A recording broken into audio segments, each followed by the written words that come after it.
ಎಚ್ಚರಿಕೆಯಿಂದ ಇರಿ. ಇಲ್ಲ ಅಂತ ಬಿಟ್ಟಂತ ಕೇಳಿದ್ರೆ ಇವತ್ತು ನಮ್ಮ ಮನೆಗಳಲ್ಲಿರ್ತಕ್ಕಂತಹ ಕೋವಿಲಿ ಇರ್ತಕ್ಕಂಥ ತೋಟದ ಕೋವಿಲು ಸಹ ಹೊರಗಡೆ ಬರುತ್ತೆ. ನಾವು ಸಹ ಗುಂಡನ್ನು ಹಾರಿಸ್ತೀವಿ.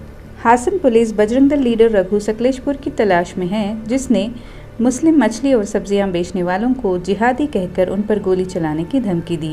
ये बयान सोशल मीडिया पर वायरल हो गया है। हाल ही का एक हादसा जिसमें एक मवेशी जानवर को गोली मार दी गई थी। इस हादसे के हवाले से रघु सकलेशपुर ने सकलेशपुर में बजरंग दल के एहतजाज में खिताब करते हुए कहा कि अगर मछली या सब्जी फरोश जिहादी हिंदुओं के घरों के अहाते में दाखिल हुए तो बंदूकें निकलेंगी और हम भी गोली चलाएंगे। उन्होंने देही तरक्कियात और पंचायत राज के वजीर प्रियंक खरगे की जानिब से काउ विजिलेंट्स पर पुलिस को दी गई हिदायत पर भी सख्त तनकीद की। हासन के पुलिस सुपरिंटेंडेंट हरिराम शंकर ने बताया कि सकलेशपुर पुलिस ने रघु सकलेशपुर के खिलाफ अज़खुद मुकदमा दर्ज किया है। वो बजरंग दल लीडर की तलाश में है।